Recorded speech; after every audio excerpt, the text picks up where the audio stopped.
Recently I've had a lot of interest in the Christmas wreaths that I've been making, so I've been doing some prototyping over the last couple of weeks, coming up with some design ideas for Christmas wreaths to sell at Christmas, if anybody wants to buy them, that is.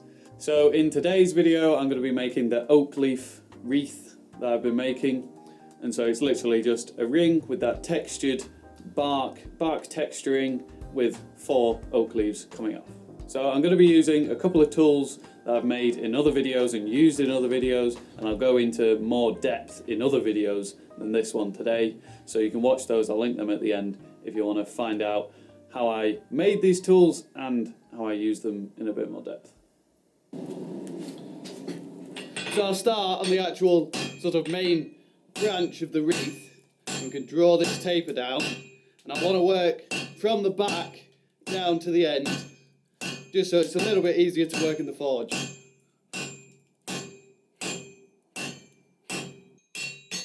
So I'll finish this section off, then I can gradually take the heat down. Just makes it a little bit easier to work when you're drawing out a really long taper like this in a coal forge.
There's the taper roughed out, and you can see it's still quite a big diameter cross-sectional area on the end of the bar, as we're going to put a scarf on it so we can then scarf weld an oak leaf onto the end of the bar and then draw down the taper, and then we have to texture all of this bar up so it looks much more like a branch.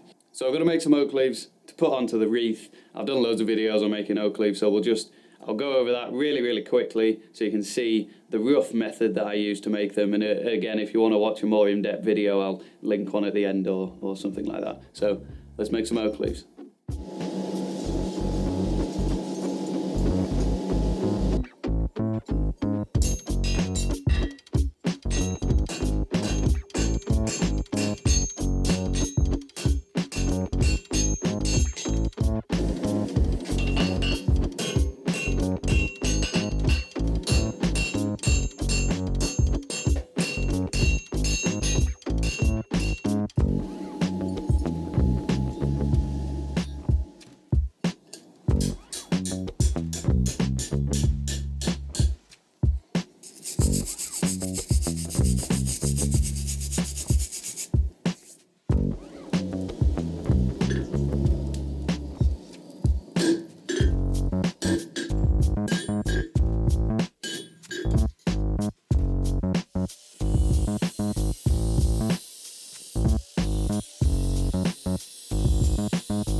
Here's that oak leaf that we've just made. I've left it nice and thick here so that we've got plenty of material whilst we're forge welding this onto that stem piece or the branch piece that we've already forged out. So you can see I've also cut a little scarf on the end so that we can blend the edges in really nicely. So I'm heating up the branch piece in the fire at the moment. I'm going to forge a scarf on the end of that, then get them both hot at a forge welding heat, weld them together.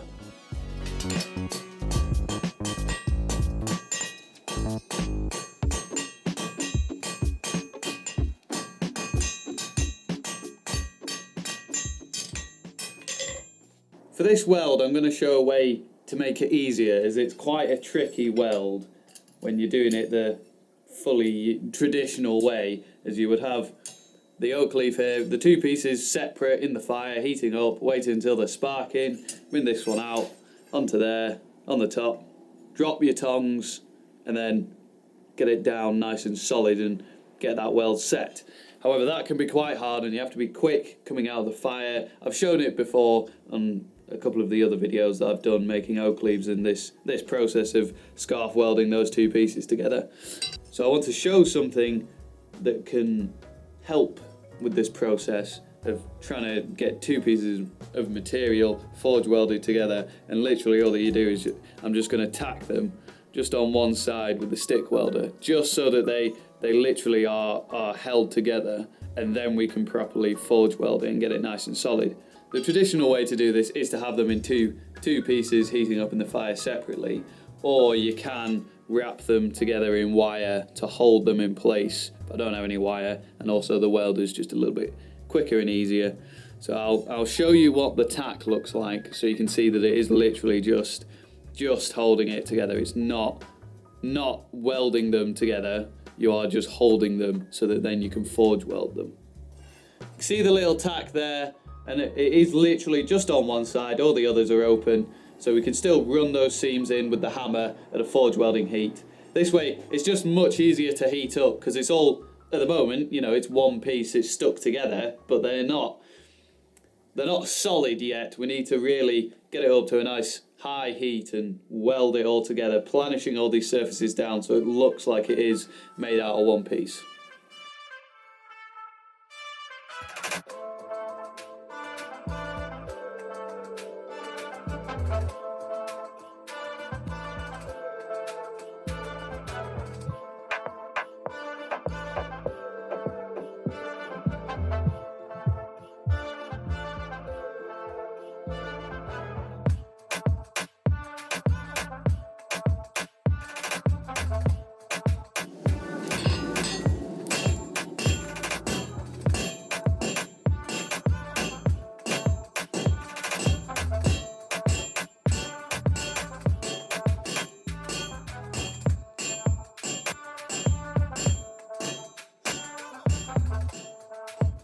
We've got it all welded together and a nice taper forming on this branch, but to make it look a little bit more like a branch, I'm going to use this tool, which is a texturing tool with these dies which just have chisel lines cut on them. I've done a video on making this, which I'll link at the end if you want to watch that, but anyway, so we can now texture up all of this branch, and we'll put a slight reverse twist on it just to give it a little bit more something about it in a piece of twisted oak rather than it just being straight grain. It makes it just look a little bit nicer.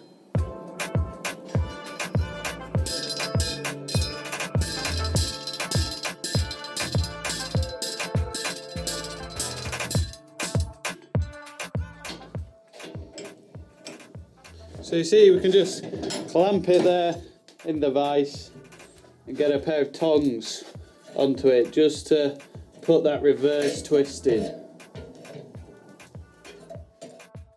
So there's the reverse twist, you can see it there.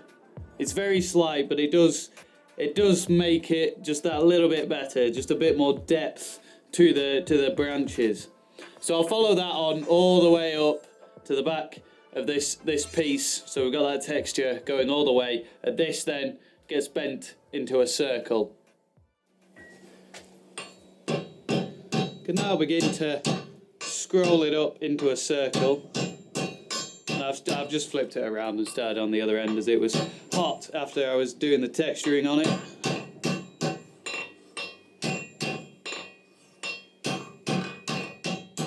You just got to be careful to do glancing blows so you don't mess up all of the texture that we've just put on it there.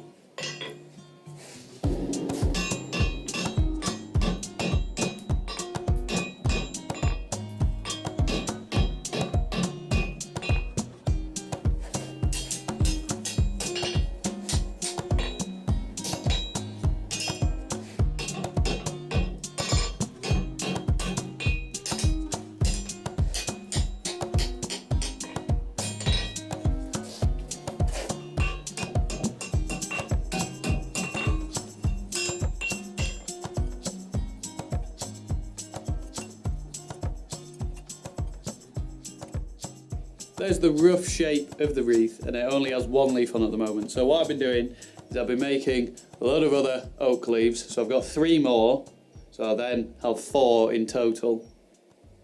And these are obviously on separate pieces. So I'm going to put some little bends in them so we can have perhaps one coming off there or off there, and then another 2 into the centre. So we spread them about a bit. But what I do is, obviously you could forge weld these on when this was a straight piece and then bend it up and have all the leaves coming off. But if we do it that way, we have to do a lot of hammering and a lot of forging, which will get rid of all of this texture that we've put onto this bar, and I've also put it on these other shorter branches behind the oak leaves, which we're going to weld on. And so if we were to forge weld these on when this was a straight piece, we would lose loads of that texture. So by using a stick welder to weld these leaves on rather than forge welding them, we can save some of that texture. Yes, we will still lose a little bit as we're going to have to weld it on and then grind it so it's all flush, but we'll keep more of the texture if we are to weld it with a stick welder or MIG welder, TIG welder, whatever, than if we try to forge weld it. So I'll bend all of these pieces out, then we can cut them on an angle with an angle grinder and then weld them all on to this main piece here.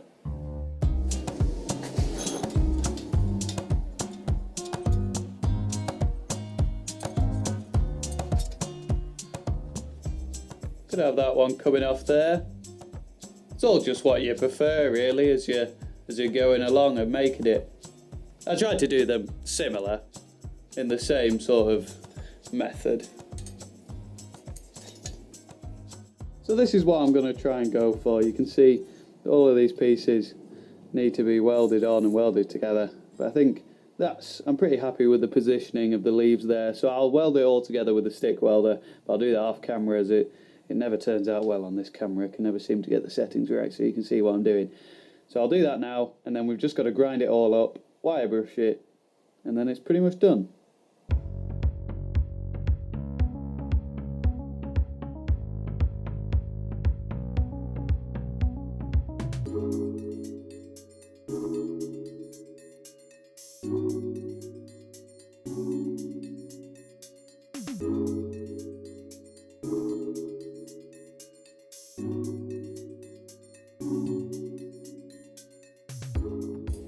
So after I finish grinding it, I put it back in the fire just to oxidize up these areas here so that it looks, so the finish matches the rest of the wreath.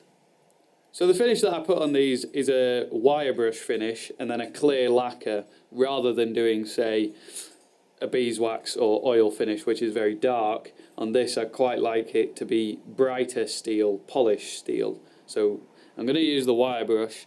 I just use one on an angle grinder, and this is probably, I'm scared of this tool the most out of all the tools that I own in the workshop, as this one, if it goes, if you're in a small space like that, it can catch and jump, or it can get caught in your shirt, and it's just very bad and not good. So yeah, I don't really like that tool. Anyway, I'm going to clamp it in the vise and then get to wire brushing it.